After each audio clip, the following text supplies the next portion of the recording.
Saludos hermanos, Dios les bendiga. Es bueno estar acá hoy domingo 26 de julio para adorar al Señor como lo hemos hecho y ahora recibir la palabra de Dios.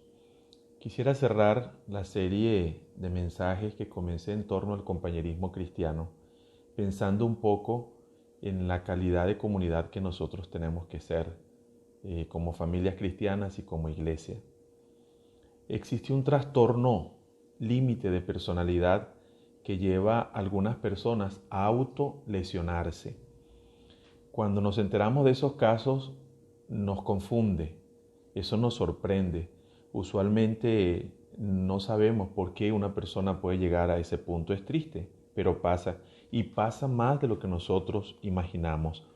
En general, es una medida extrema que hacen o toman las personas por estar lidiando con problemas muy intensos, con emociones muy intensas, con experiencias muy lacerantes y dolorosas. Y por extraño que parezca, las personas de una manera caótica lo que buscan con eso es aliviar su dolor. Ya no funciona tanto llorar, han considerado tantas cosas que llegan a pensar que no hay salidas, que no quieren hacerle daño a otros, que quieren terminar con eso pronto y entonces pierden el control de sus emociones. Cada caso es distinto, pero el acompañamiento de los seres amados, de los amigos y de los profesionales es muy importante. Y yo diría, por supuesto, que la fe en Dios es determinante. Necesitamos seguir siendo una comunidad que cuida y acompaña en el nombre del Señor Jesucristo en estos días. A los niños, a los adolescentes, jóvenes, a los adultos mayores. Nosotros necesitamos ser como una especie de ciudad refugio de esas que había en el Antiguo Testamento, para que esas personas perseguidas por el dolor y el sufrimiento puedan encontrar guarecerse, puedan encontrar un sitio donde protegerse. Hoy veremos el relato bíblico de alguien que en un momento crítico pensó en hacerse daño. Dios le dio la oportunidad, sin embargo, no solo de retractarse de eso, sino de conocer el Evangelio y así comenzar una nueva vida, él y su familia. La historia está en Hechos 16. Al principio del capítulo, el autor dice que Pablo, impulsado por el Espíritu en visión, llegó a Filipos en su segundo viaje misionero. Y Filipos era una ciudad importante, una colonia romana, situada al norte de Grecia, y esta es la primera ciudad europea que Pablo evangeliza. De su actividad allí, en Filipos, destacan, entre otras cosas, dos conversaciones. Una que tuvo con Lidia, una mujer importante que vendía púrpura, una especie de tintes y telas y demás, y era una emprendedora prominente allí. Esta persona escuchó la palabra del Señor, se hizo cristiana y se convirtió en una líder cristiana en la ciudad. Y la otra conversación que se da en el capítulo 16 de Hechos es con el llamado carcelero de Filipos. No sabemos su nombre y no tenemos mayores datos, pero ahí es donde nosotros queremos centrarnos hoy. En la ciudad se armó un alboroto. ¿Por qué? Dios usó a Pablo para liberar a una muchacha que anteriormente se dedicaba a la adivinación, y eso constituía una fuente de ganancia deshonesta para unos explotadores y oportunistas que estaban allí. Lo cierto es que injustamente acusan a Pablo y a Silas, y entonces estos van a terminar en la cárcel donde fueron duramente azotados. El carcelero, dice la historia y podemos inferirlo, era un gentil que se adhiere al cristianismo, que acepta al Señor y que sigue la fe del Señor después de ver la manifestación del poder de Dios. También aquí toda la casa de este hombre abraza la fe. Se le dio una promesa: cree en el Señor Jesucristo y serás salvo tú y tu casa. Y por supuesto, esta promesa se ha entendido de dos maneras. Algunos piensan que es una promesa para todo cristiano que acepta a Jesucristo.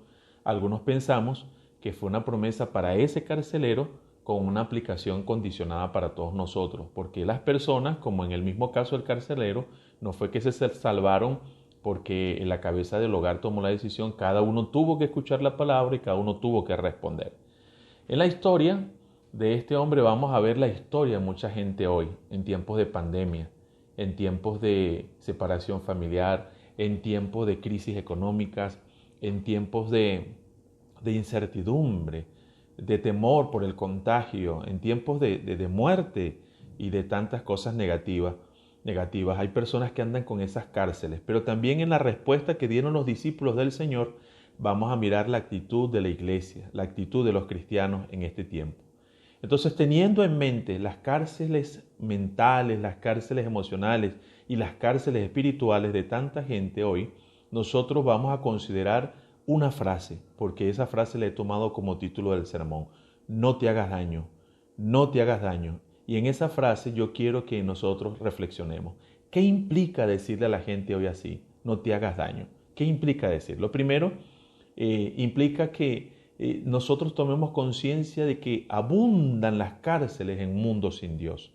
Abundan las cárceles en un mundo sin Dios. La vida sin Dios se expone a la esclavitud. Fuimos hechos con libertad, pero el hombre se dio su libertad al enemigo de nuestras almas, se dio su libertad al pecado y a la injusticia. En el caso de la historia, hay una chica, ya vimos por allí, y eso es el antesala para llegar a la cárcel y tener un contacto con el carcelero. Esta chica servía de portavoz de los demonios y adivinaba. Entonces, ahí nos damos nosotros cuenta que es una historia de cárcel, es una historia de esclavitud, porque no solo eran demonios espirituales, digamos, que le poseían, también había demonios de carne y hueso allí, que eran los que la cosificaban, es decir, la trataban como una cosa para tener ganancias y beneficios. La usaban como fuente de lucro. Y observen el absurdo, se creían dueños de la muchacha. Vamos a leer en Hechos 16, 19 al 21. Pero los dueños de la muchacha, miren cómo se relata, se creían dueños de la muchacha. Al ver que se les había acabado la oportunidad de ganar más dinero, llevaron a Pablo y a Silas ante las autoridades en la plaza principal. Allí les dijeron a los jueces: estos judíos están causando problemas en nuestra ciudad. Enseñan costumbres que nosotros los romanos no podemos aceptar ni seguir. Entonces, ahí vemos un acto de maldad. Ahí hay maldad, hay injusticia y todo ese tipo de cosas que oprimen a nuestras sociedades, porque el extremo está acá. La gente también se prestó para seguirle el juego a los abusadores. Si ustedes leen los versículos 22 se van a dar cuenta, porque con mentiras hicieron que los siervos del Señor no solo fueran privados de libertad, sino dice la Biblia allí que los golpearon fuertemente. Hechos 16, 22 en adelante, también la gente comenzó a atacar a Pablo y a Silas. Los jueces ordenaron que les quitaran la ropa y los golpearon en la espalda. Imagínense ustedes ese espectáculo, un alboroto, gente gritando. ¿Cómo se verían esos ojos? ¿Cómo se escucharían esas voces estridentes y llenas de odio, llenas de mentira? Despojaron de sus ropas a estas personas y después de golpearlos bastante, dice la versión que estoy leyendo, versículo 23 del capítulo 16 de Hechos. Después de golpearlos bastante, los soldados los metieron en la cárcel y le ordenaron al carcelero que lo vigilara muy bien. El carcelero los puso en la parte más escondida de la prisión, es decir, fueron tratados como criminales peligrosos, como gente muy peligrosa que debían meterlo en los sitios supuestamente de mayor seguridad. Ahí los metieron y les sujetó los pies con unas piezas de madera grandes y pesadas, esos instrumentos de tortura, porque les causaban daños en sus cuerpos y mientras más se movían, más les aprisionaban y más les afectaban. Ahí está, entonces nosotros vemos un mundo sin Dios, un mundo que cosifica a las personas, un mundo que miente, un mundo que es violento y que golpea. Ese es el mundo en el que estamos viviendo. Ese es el mundo que nosotros vemos por las redes y vemos por televisión y vemos muy cerca. Y también que es el mundo que está pasando en los mundos de muchos niños, de muchas mujeres, de muchas personas. Yo quiero que veamos en segundo lugar otra cosa más. Estamos llamados a decirle a la gente que no se haga daño. Pero lo segundo es que las cadenas físicas no pueden quitarle la libertad espiritual a quien la tiene. Es paradójico. Gente que conocía la libertad en Cristo va a parar a la cárcel. Y allí dentro de la cárcel, insólito, hasta pudieron cantar. Eso no se explica porque eso no tiene lógica humana. El versículo 25. del capítulo 16 de Hechos dice: cerca de la medianoche, Pablo y Silas oraban y cantaban alabanzas al Señor, mientras los otros prisioneros escuchaban. Ustedes saben, hermanos, que en estos días uno de los hábitos que ha cambiado tiene que ver con el sueño. Algunos se nos ha afectado, otros lo hemos recuperado, otros de pronto en este momento lo tengan alterado otra vez. Es decir, acostarse tarde, levantarse tarde. Y entonces, ¿por qué? Porque la tensión es mucha, porque la necesidad de hablar, porque estamos encerrados. Entonces, eso modifica. Entonces, muchas personas cuando comienza la noche es que comienza el momento más difícil de sus vidas en estos días. Cerca de la medianoche, estos que estaban en una situación muy incómoda, para nada cómoda, no había televisión por suscripción, no podían ver series, no tenían wifi, no tenían aire acondicionado, ni tenían baños higiénicos, estaban en una cárcel oscura, incómoda y todo eso. Y en medio de esa situación, como ellos conocían la libertad en el Señor, y no estoy justificando, esto no es espiritualizar, era incómodo lo que sentía, pero su fe les permitía elevarse a esa situación. Ellos podían entonar alabanzas al Señor. ¿Qué estaban haciendo entonces Pablo y Silas? ¿Qué hacían? Estos compañeros de milicia, ¿qué hacían? Oraban. Oye, hermano, vamos a orar, vamos a pedirle al Señor, vamos a encomendarnos al Señor, vamos a rogar que el Señor sea con nosotros, vamos a aprovechar orar por esto, por aquello. Compartían, entonaban alabanzas al Señor. ¿Qué alabanzas cantarían? Bueno, ¿qué alabanzas cantamos nosotros? ¿Qué oraciones hacemos nosotros en estos tiempos de dificultad?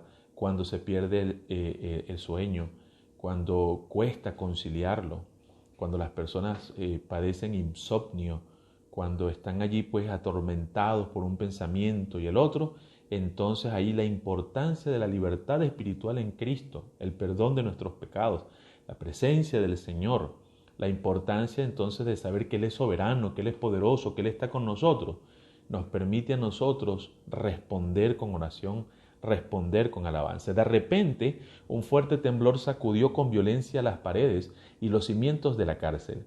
En ese mismo instante, todas las puertas de la cárcel se abrieron y las cadenas de los prisioneros se soltaron. Aquí vemos que la fe en medio de la adversidad es un testimonio poderoso. Noten por favor que dicen que los demás prisioneros escuchaban. Los demás prisioneros escuchaban. Y en un tiempo en que cuesta dormir, en que hay muchas razones para tener miedo, en un tiempo como este, tengamos presente que nuestra respuesta es también un testimonio. Hay gente que nos mira, hay gente que nos escucha, hay gente que nos oye. Y Dios aquí aparece también obrando con poder y liberación. Dios aparece con poder y liberación en medio de las circunstancias de sus hijos. Hay más que quiero que miremos. La otra cosa es que quienes parecen libres, que tienen autoridad, que usted lo ve por fuera muy bien puestos, realmente cargan a cuestas sus cárceles internas. Y me estoy refiriendo al carcelero de Filipos. Tenía autoridad sobre ese lugar, tenía las llaves, tenía un arma y todas esas cosas, pero esta persona era una persona que yo me voy a permitir hacer aquí una especulación, porque el texto no lo dice. Pero para que una persona en un momento de crisis piense quitarse la vida, algo muy serio le estaba pasando. Alguna debilidad interna tenía. Algunos dicen, lo que pasa es que cuando te encomendaban unos prisioneros como estos y te daban la instrucción de asegurarte que no se escaparan, y tú estabas entonces en control de esas personas en la parte más segura, si se escapaban, esa persona tenía que pagar incluso con su propia vida. Entonces la persona pensó acá, y mire cómo dice el relato, versículo 27 y versículo 28, cuando el carcelero despertó y vio las puertas abiertas, pensó que los prisioneros se habían escapado. Sacó entonces su espada para matarse, pero Pablo le gritó, no te mates, todos estamos acá, todos estamos aquí. La Reina Valera del 60 dice, no te hagas daño, no te hagas daño. Ese momento, porque hubo un movimiento fuerte, se movieron las cadenas y ese tipo de cosas, y entonces era un momento de confusión. Pero yo quiero que pensemos acá en la situación del carcelero. porque así como le ocurrió a él, le ocurre a mucha gente hoy. Abundan pensamientos de terror y la gente piensa cosas, ¿ves? Y a veces lo que más atormenta son las cárceles de la mente, son los pensamientos. Él pensó que se habían escapado y entonces comenzó a sacar cuenta antes de tiempo. Como muchas personas ahí comienzan a adelantarse y piensan, y si pasa esto, y seguro que va a ocurrir aquello y todo lo demás, y entonces en esa desesperación comienzan a optar por medidas letales, por medidas lamentables e irreparables. ¿Cuántos no apuntan a las pastillas? ¿Cuántos no apuntan a, qué sé yo, cualquier medida que es muy triste? Entonces es lo que nosotros tenemos, porque las situaciones límites de la vida pueden conducir a decisiones fatales. Y entonces pensemos en las vidas que hoy necesitan luz espiritual, que necesitan mirar con otros ojos, que están encerrados allí. Yo muchas veces conversando con personas, adolescentes, jóvenes, adultos, les he tenido que decir desde afuera, sé que no me captas, sé que no me comprendes. Yo sé que en este momento piensas que no hay salida, que no hay solución y todo lo que tú quieras, pero aquí estamos acá. Y me llama la atención que Pablo habla en plural. Ellos hablan en plural, se sienten parte de ese momento para acompañar y dicen, todos estamos aquí, todos estamos acá. Es decir, no nos hemos ido, pero también estamos, significa contigo, no te hagas daño. Y entonces el versículo 29, interesante, dice, el carcelero pidió que le trajesen una lámpara, pidió luz, y entró corriendo a la cárcel. Cuando llegó junto a Pablo y Silas, se arrodilló temblando de miedo.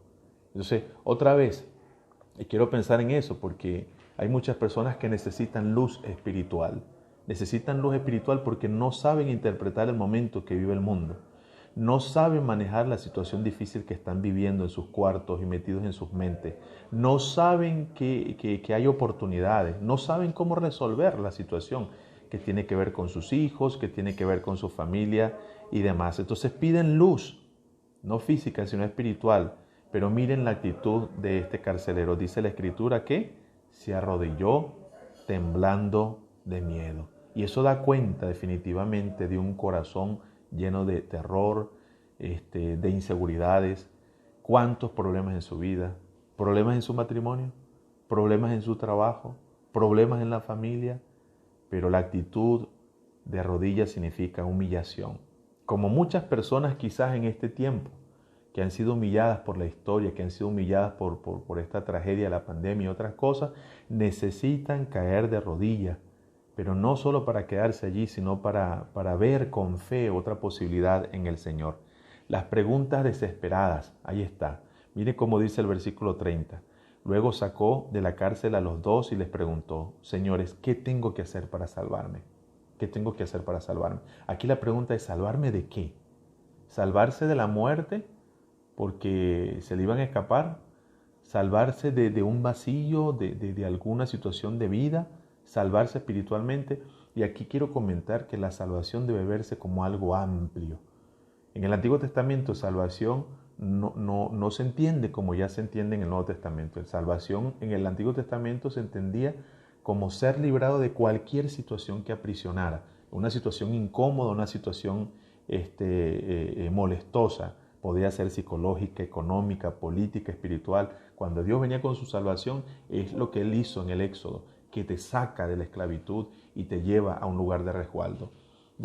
Por supuesto, con la venida del Señor Jesucristo, la salvación implica que el Señor nos libra, nos da vida, nos libra de la muerte, nos da luz, nos libra de la oscuridad, nos da propósito, nos libra del sinsentido, nos da confianza, nos libra del miedo y del temor, nos libra de la perdición eterna, sí, pero nos libra también de un presente sin propósito y sin significado.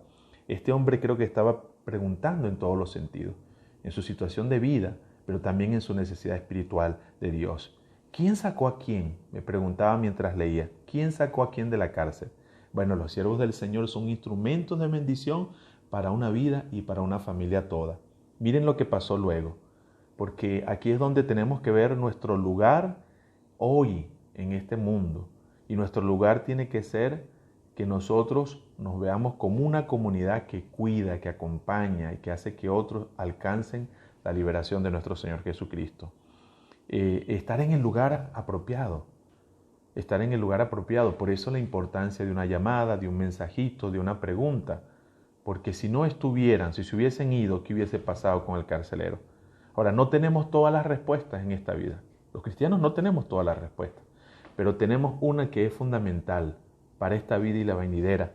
Ellos le respondieron: cree en el Señor Jesús y tú y tu familia se salvarán. Cree en el Señor Jesús y tú y tu familia se salvarán. No tenemos todos los detalles acá. No sabemos si él escuchaba lo que cantaban. No sabemos si ya le habían testificado, si habían oído. Pero el corazón de este hombre estuvo preparado por Dios y por el Espíritu para creer en Jesús y para recibir el Evangelio. Entonces nosotros tenemos que intervenir. Decirle al Señor: ponnos en los lugares adecuados. Danos la palabra precisa. De tal manera que esas vidas no se pierdan ni se hagan daño. Hacernos compañeros. Por eso es que Pablo le grita, otra vez leo el versículo 28, no te mates, no te hagas daño, todos estamos acá. Una comunidad que cuida, una comunidad que acompaña, una comunidad que está en el momento, que tiene la respuesta de Jesús para el corazón. Entonces nos corresponde compartir el Evangelio con la gente y las familias, para que los padres de familia se hagan discípulos de Jesús, para que las madres, los hijos y todos los que vivan en una casa se hagan seguidores del Señor. Eso es lo que dice aquí. Pablo y Silas compartieron el mensaje del Señor con el carcelero y con todos los que estaban en su casa. Después, cuando todavía era de noche, otra vez una noche, o en la noche, el carcelero llevó a Pablo y a Silas a otro lugar y les salvó o les lavó las heridas. Miren, ya comienza a servir de nuevo creyente. Luego Pablo y Silas bautizaron al carcelero y a toda su familia. El carcelero los llevó de nuevo a su casa y les dio de comer. Él, su familia y su familia estaban muy felices de haber creído en Dios. Qué bonita expresión al final del versículo 34. Él y su familia estaban muy felices de haber creído en Dios. Necesitamos familias para Cristo. Necesitamos que el Evangelio llegue a las familias, para que entonces se torne la vida en esa familia y ellos experimenten la felicidad de creer en el Señor. Y es una diferencia, yo lo tengo que decir. Les ha ido mejor, les ha tenido que ir mejor a las familias que en este tiempo tienen la dicha de creer en Dios, de tener la fe puesta en el Señor y en su palabra, de hablar con Dios. Y no solo de hablarle, sino de escuchar su voz en la palabra, de sentir su presencia por la provisión y su actividad milagrosa. Entonces, hermanos, el llamamiento para nosotros es ser esa comunidad que está presente, que cuida, que acompaña. Entonces, finalmente, yo pienso que necesitamos ver esto. Hemos sido liberados para vivir en comunidad y animar a otros a confiar en el Señor. Eso es lo que ocurre al final. Con problemas o sin problemas, miren lo que ocurre. Apenas Pablo y Silas salen de la cárcel porque las autoridades se enteraron de que eran ciudadanos romanos y entonces se asustaron porque a un ciudadano romano le podían hacer eso, les caía la ley encima. Y Pablo dice, los mandaron a sacar. Le dijo, nos metieron presos y nos dieron palo hasta que se cansaron. Yo soy ciudadano romano, que ellos vengan aquí a disculparse con nosotros. Y dice, la gente fue asustada y les pidió disculpas y los sacaron de la cárcel y se fueron. El versículo 38 dice que los guardias fueron y les contaron de todo eso a los jueces. Y al oír los jueces que Pablo y Silas eran ciudadanos romanos, se asustaron mucho. Entonces fueron a disculparse con ellos, los sacaron de la cárcel y les pidieron que salieran pronto de la ciudad. En cuanto Pablo y Silas salieron de la cárcel, ¿se fueron a dónde? A la casa de Lidia, aquella mujer importante que había creído. Y es lo que quiero decir. ¿Se dan cuenta que los liberados por el Señor, con problemas o sin ellos, siempre vamos a querer la comunión cristiana? Por eso es que nos hace falta reencontrarnos, porque disfrutamos estar juntos, una misma fe, un mismo Señor, un mismo bautismo, un mismo espíritu aquí, una misma esperanza en la eternidad. Eso nos encanta compartirlo.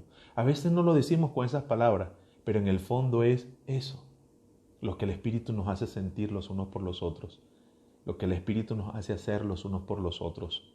Y aquí Pablo y Silas saliendo, lo primero que hacen es que se van a casa de Lidia. Sigo leyendo en el versículo 40 que dice, allí vieron a los miembros de la iglesia. Una iglesia naciente, una iglesia creciente, una iglesia nueva, pero como las iglesias nuevas que deben mantener esa novedad siempre alegre, hay compañerismo, hay alabanza, hay vida, hay gozo, hay compartir, hay testimonio de fe.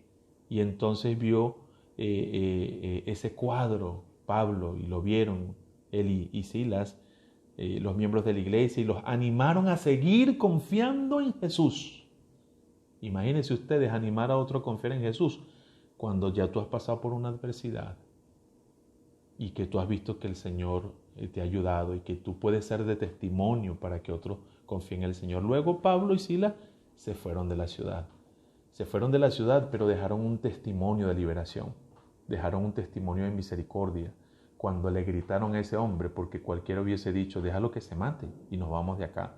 No, no te hagas daño, hombre. No te hagas daño. Por más diferencia que nosotros tengamos con alguien, por cierto, nosotros no tenemos que desear ni buscar la muerte de nadie.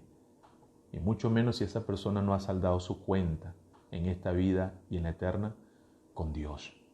Nuestro lugar es ser entonces portavoces del Señor, comunidad que cuida, que recibe, que acoja, que lleva la fe, que lleva el arrepentimiento, que lleva al Señor. Se fueron de la ciudad, pero dejaron en esa ciudad personas libres. La cárcel siguió allí, pero muchos fueron liberados y quedó entonces una comunidad de luz, de esperanza, como tiene que ser donde quiera que hay un cristiano, un grupo pequeño de cristianos, un grupo grande de cristianos. Entonces, ¿cómo podemos cerrar nosotros? ¿Cómo podemos apelar? ¿Cómo podemos aplicar este desafío a nuestra vida? Bueno, recordar que pensar siquiera o hacerse daño a uno mismo es algo muy triste. Y muchas personas lo están considerando. Antes de la pandemia incluso. Antes de la pandemia. Y con esto lo que ha ocurrido es que esto se ha exacerbado. Esto ha aumentado. Si nosotros conociendo a Dios no escapamos muchas veces en momentos difíciles, imagínense ustedes quienes no. Pero recordemos, tenemos razones para seguir creyendo, confiando, orando, cantando y luchando. Y más que solo razones, tenemos a la persona del Dios Trino en nuestras vidas que nos da esa bendición.